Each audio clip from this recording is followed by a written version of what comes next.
La clôture électrique est souvent considérée comme une clôture temporaire.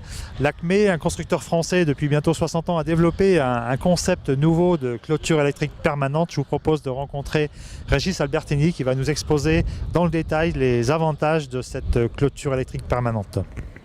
Alors, parmi les éléments qui constituent une clôture permanente, par quoi commence-t-on ? Alors on démarre de l'électrificateur qui va assurer sur cette barrière clôture permanente et va assurer la partie électrification. Et puis après vous aurez l'ensemble des composants, c'est le fil qui est un fil spécial, le fil traité en acier Galfan. Et puis vous avez les isolateurs et les piquets supports.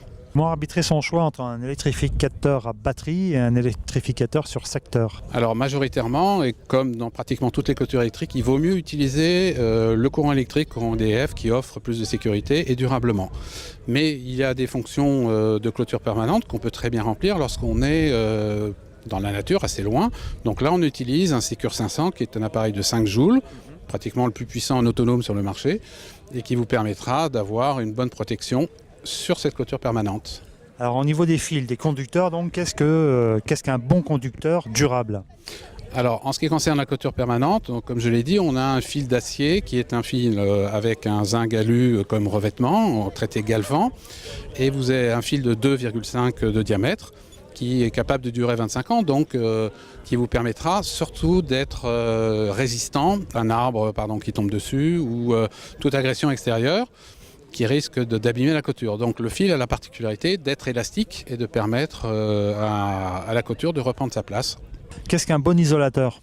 Alors un bon isolateur, c'est un isolateur qui a des qualités de plastique, de plasturgie, qui lui permet d'être isolant à des hautes tensions, puisque cet électrificateur qui chez nous s'appelle le Lubison, a pratiquement entre 10 et 15 000 volts de tension, donc il faut pouvoir avoir des isolateurs conséquents. Un mot sur les piquets, est-ce qu'ils sont aussi résistants ou plus résistants qu'une clôture électrique temporaire? Alors ce sont les piquets avec un profil qui est un peu particulier, c'est un profil en Y, ils sont en acier.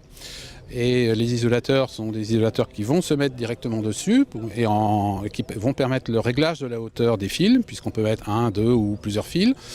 Et ces piquets sont des piquets en acier qu'on espace tous les 15 à 20 mètres. Donc par rapport à du barbelé qui est le concurrent principal de la clôture permanente, vous allez avoir la possibilité d'avoir des espacements beaucoup plus larges, donc un coût beaucoup plus faible.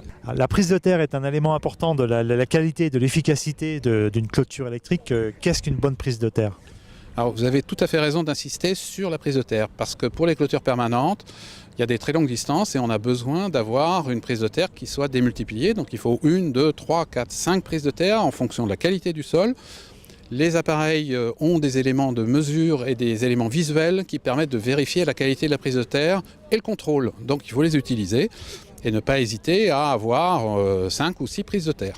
Est-ce que la clôture électrique permanente connaît des limites en termes de surface? Alors non, l'Acmé est un fabricant français qui a mis au point des conceptions électroniques modernes. Donc elle peut couvrir des distances jusqu'à 60-65 km sans aucun problème. Combien faut-il de temps à peu près pour installer par exemple l'équivalent de 5 hectares de clôture permanente? Alors 5 hectares, dans cette situation-là à peu près normale, il faut compter une grosse journée à 2 personnes. Et c'est pas extrêmement technique. Alors vous présentez ici au Salon de l'Herbe un nouveau type de piquet qui s'appelle le choc post. De quoi s'agit-il? Alors c'est un piquet qui offre la particularité d'être à la fois un piquet plastique isolant et en même temps une protection électrique. C'est-à-dire que les animaux qui viennent se gratter dessus vont recevoir un choc électrique. Donc c'est un piquet qui assure lui-même sa longévité. Et un mot sur l'économie de la clôture, est-ce qu'elle est plus chère, moins chère qu'une clôture classique barbelée? Eh bien, on est dans un coût linéaire qui est à peu près 50 à 60 centimes du mètre linéaire par rapport à du barbelé qui coûte 2 € à peu près. Donc sur un plan purement économique, la clôture permanente est réellement très intéressante.